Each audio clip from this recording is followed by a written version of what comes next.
अहम चुनाव है 2024 का, जिसमें ये तय होना है कि इस देश में लोकतंत्र और संविधान जिंदा रहेगा कि नहीं। उसके लिए सारे विपक्षी दल एक हैं। हमारा लक्ष्य 2024 का आम चुनाव है, उसमें भारतीय जनता पार्टी को हराना है। लेकिन चूंकि हर एक पार्टी का अपने अस्तित्व का भी सवाल होता है। जैसे हम लोग भी चुनाव लड़ते हैं इसीलिए कि भाई हम एक चुनावी पार्टी हैं और चुनाव लड़ना एक मुख्य काम है राजनीतिक दल का। लेकिन जो अहम चुनाव है 2024 का, जिसमें ये तय होना है कि इस देश में लोकतंत्र और संविधान जिंदा रहेगा कि नहीं, उसके लिए सारे विपक्षी दल एक हैं। और जो आपको बिखराव दिखाई पड़ रहा है, वो जैसे ही चुनाव खत्म होंगे और सरकारें बन जाएंगी, वो सब फिर एक हो जाएंगे और 2024 में सब मिल के ही भारतीय जनता पार्टी का मुकाबला करेंगे। और इसीलिए हम लोगों ने भी बिना उस गठबंधन का हिस्सा हुए, हमें मालूम है कि हमें कोई एक सीट भी नहीं मिलने वाली है उसमें, लेकिन फिर भी हमने ये तय किया है कि हम इंडिया गठबंधन का समर्थन करेंगे। लेकिन संदीप जी, आपने कहा कि हमारा समर्थन जो है सोशलिस्ट पार्टी का जी वो अनकंडीशनल है। जी जी जी आपकी पार्टी एक आइडियोलॉजिकल पार्टी है, विचारधारा बहुत ही अहम है। जी जी तो आपको नहीं लगता कि आप लोगों को कुछ इश्यूज वहाँ पे उस इंडिया अलायंस के सामने रखने चाहिए थे? गरीबों का इशू, आपको शोषण का इशू, ये सब आपने रखा या अनकंडीशनल का क्या मतलब है? देखिए, हमारा ये मानना है कि कांग्रेस और भाजपा की सरकारों में अंतर ये है कि कांग्रेस के नेतृत्व वाली सरकार से आप लड़ सकते हैं, अपनी कुछ बातें मनवा सकते हैं। जैसे हमारा अनुभव रहा सूचना के अधिकार कानून में, डॉक्टर मनमोहन सिंह 8 परिवर्तन करना चाह रहे थे उस कानून को कमज़ोर करने के लिए। मैं यहाँ अनशन पे बैठा जंतर मंतर पे, अरुणा रॉय, अरविंद केजरीवाल, अन्ना हजारे वो रालेगंज सिद्धि में अनशन पे बैठे और एक दबाव बनाया और सरकार मान गई और उसने वो वापस लिए अपने प्रस्ताव। सूचना के अधिकार से लेके शिक्षा का अधिकार, वन अधिकार कानून, मनरेगा, ऐसे बहुत सारे कानून बने जो सामाजिक कार्यकर्ताओं के सुझाव पे बने। लेकिन भारतीय जनता पार्टी की सरकार जब आती है तो वो कोई बात सुनती ही नहीं है। वो सिर्फ उसने जो अपनी एक विचारधारा तय की हुई है उसके अनुसार ही काम करती है। इसलिए हमारी प्राथमिकता ये है कि पहले हम भारतीय जनता पार्टी से मुक्ति पाएं और उसके बाद यदि कांग्रेस के नेतृत्व में कोई सरकार बनती भी है तो जो मुद्दे आप बता रहे हैं, असमानता का मुद्दा, नई आर्थिक नीति का मुद्दा, ऐसे बहुत सारे मुद्दे हैं, अल्पसंख्यकों की असुरक्षा का मुद्दा। आज ये भी सवाल हमारी मीटिंग में उठा कि भाई जहाँ कांग्रेस की भी सरकारें रही हैं वहाँ भी अल्पसंख्यकों के साथ अन्याय हुआ है, तो इस देश में सभी को सुरक्षा की गारंटी मिले। ये सारे जो मुद्दे हैं ये हम उठाएंगे, बिल्कुल उठाएंगे। संदीप जी, आप कह रहे हैं कि कांग्रेस के दौर में जो गरीबों के जो जन मुद्दे होते हैं उस पे ज़्यादा सुनवाई होती है, लेकिन कांग्रेस पार्टी के बारे में भी बहुत सारे लोगों का कहना है कि वक्त गुजरने के साथ अब वो लोग भी नकल कर रहे हैं जो दक्षिणपंथी पार्टियां हैं, और आप जैसे जो लोग समाजवादी विचारधारा के लोग हैं उनकी आवाज़ें उस तरह से नहीं सुनी जा रही हैं। उसमें भी एक दक्षिणपंथी जिसको बोलते हैं राइट विंग उसमें डिविएशन आया है। तो क्या आपको उसी तरह से आपको एक महत्वपूर्ण आवाज़ मानी जा रही है या नहीं मानी जा रही है? नहीं, अभी तो हमारी आवाज़ नहीं है, ये कबूल करने में हमें कोई एतराज़ नहीं है। लेकिन हम ये मानते हैं कि सोशलिस्ट पार्टी की एक महत्वपूर्ण भूमिका रही है इस देश के इतिहास में।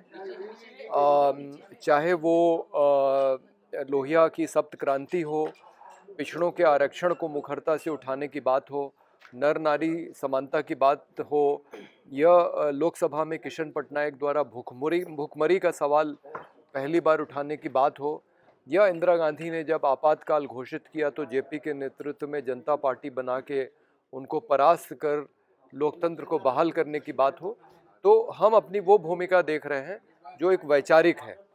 तो हम अपने मुद्दे उठा रहे हैं और हम उम्मीद करते हैं कि कांग्रेस पार्टी, जो आपका कहना बिल्कुल सही है, वो उसने बहुत सारे ऐसे काम किए हैं जिससे हम सहमत नहीं हैं, जिसका हम विरोध करते हैं।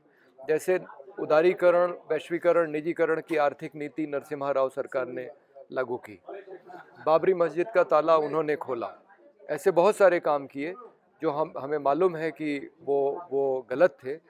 लेकिन फिर भी जैसा मैंने कहा, कांग्रेस में कम से कम ये गुंजाइश है कि हम उनसे बात कर सकते हैं, उनके ऊपर दबाव बना के कुछ निर्णय हम उनसे करवा सकते हैं, जो गुंजाइश भारतीय जनता पार्टी की सरकार में बिल्कुल नहीं रहती। तो हमारा काम है मुद्दों को उठाना, और हम उम्मीद करते हैं कि जिस तरह से डॉक्टर मनमोहन सिंह सरकार ने गरीबों के पक्ष में 7-8 अच्छे कानून बनाए, उसी तरह से आगे भी वो काम करेगी। अच्छा सर, आप पूरे देश भर में घूमते हैं, आपको क्या लग रहा है कि जो सरकार, वर्तमान जो सरकार है, जो मोदी जी की सरकार है, वो तो कह रहे हैं कि हमारी सरकार और पॉपुलर हो रही है, लोगों का क्या मूड है? क्या लोग जो हैं नई सरकार लाने के लिए बिल्कुल मन बना चुके हैं? आपकी क्या फीलिंग है, क्या परिवर्तन होने जा रहा है? देखिए, जहाँ तक मैंने समझा है, लोग धार्मिक राष्ट्रवाद के मुद्दे के प्रभाव में आ गए हैं, इसलिए इसमें कोई आश्चर्य नहीं कि भारतीय जनता पार्टी का जनाधार अभी कोई कमज़ोर नहीं हुआ है।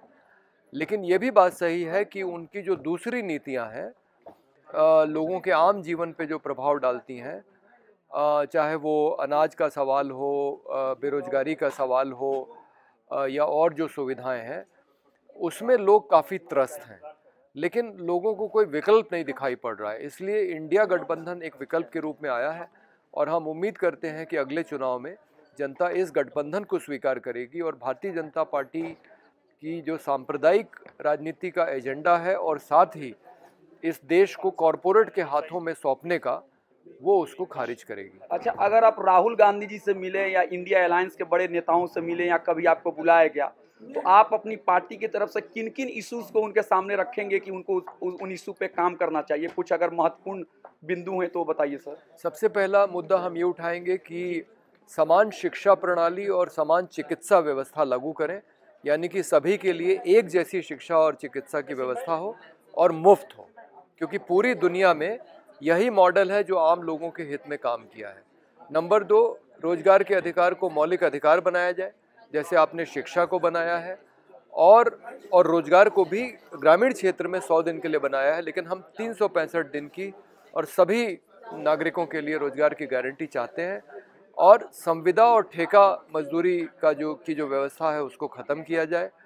और तीसरा हम ये चाहेंगे कि धर्म के क्षेत्र को राजनीति से अलग किया जाए। अगर किसी को कोई धार्मिक काम करना है तो वो अपनी निजी हैसियत से ज़रूर करे, लेकिन सार्वजनिक रूप से जो धार्मिक कार्यक्रमों का प्रदर्शन है, उस पर रोक लगनी चाहिए। लोग अपने घरों में करें, धार्मिक स्थलों पे करें, लेकिन धर्म को राजनीति का मुद्दा न बनाया जाए। अच्छा, जो अल्पसंख्यक समाज के लोग हैं सर, या फिर जो दलित समाज के लोग हैं, जो पिछड़े हैं, जो समाज में हाशिए पे हैं, उनके लिए क्या इश्यूज आप समझ रहे हैं कि आपको, आपकी पार्टी को उठाना चाहिए, या फिर इंडिया अलायंस को उस पर ध्यान देना चाहिए? क्योंकि वो प्राइवेटाइजेशन की वजह से वो काफ़ी पीछे जा रहे हैं, दलितों पे हमले रुक नहीं रहे हैं, अल्पसंख्यकों पे भी हमले हो रहे हैं। तो इस दिशा में आपकी पार्टी क्या, किन किन मुद्दों को उठा रही है, किन किन मसाइल को उठा रही है? नहीं, ये जो तीनों बातें मैंने कही उसमें वो शामिल है। देखिए, समान शिक्षा, समान चिकित्सा अगर लागू होगा तो सबसे इसका बड़ा फायदा दलितों को, अल्पसंख्यकों को, यानी जो देश का जो गरीब वर्ग है उसी को मिलेगा। और अगर धर्म का इस्तेमाल राजनीति में बंद हो गया तो जो लोगों को परेशान किया जाता है धर्म के नाम पे, वो भी रुकेगा। तो एक तरीके से हम इन 3 बातों में हम गरीबों के लिए, वंचितों के लिए हम सामाजिक सुरक्षा की बात कर रहे हैं और उनके अधिकारों की ही बात कर रहे हैं। अच्छा सर, आने वाले दिनों में, आखिरी सवाल है, आने वाले दिनों में सोशलिस्ट पार्टी ऑफ इंडिया जो है, वो एक नई सरकार बनाने के लिए, एक सांप्रदायिक सरकार को भगाने के लिए आप लोग और आगे क्या क्या करेंगे? आज तो आपने अनकंडीशनल सपोर्ट इंडिया अलायंस को दे दिया, लेकिन आगे का आपका प्रोग्राम क्या है, ये भी जरा बता दें। नहीं, आगे अब हम लोग जहाँ जहाँ हमारे लोग हैं, जहाँ हमारा कार्य क्षेत्र है, उसमें हम इस विचार को मजबूती के साथ पहुँचाएंगे। वो काम हमने शुरू कर दिया है। अभी सितंबर के महीने में हमने डॉक्टर लोहिया की जन्म स्थान अकबरपुर से आचार्य नरेंद्र देव की कार्यस्थली फैज़ाबाद तक एक पदयात्रा की। आचार्य नरेंद्र देव की समाधि लखनऊ से उनके जन्म स्थान सीतापुर तक एक पदयात्रा की। इन पदयात्राओं के माध्यम से हम सोशलिस्ट पार्टी का विचार और अपना घोषणा पत्र, जिसमें वो सारी बातें हैं जो आप कह रहे हैं, गरीब वंचित तबके के अधिकार की बात, उनकी सामाजिक सुरक्षा की बात, उन सारी बातों को हम लेके जा रहे हैं। और हम एक पर्चा बांट रहे हैं और हम देश के लोगों से ये अपील कर रहे हैं कि वो तय करें कि ये देश धार्मिक राष्ट्रवाद के आधार पे चलेगा या उस राष्ट्रवाद के आधार पर चलेगा जो सपना गांधी, भगत सिंह, डॉक्टर अंबेडकर और सुभाष चंद्र बोस ने देखा था? उनकी जो कल्पना थी भारत के बारे में वो संविधान में निहित है। तो क्या ये देश इसके संविधान के हिसाब से चलेगा या वो धार्मिक आधार पे चलेगा? ये हम लोगों को एक पर्चा बांट के उनसे कह रहे हैं कि वो तय करें।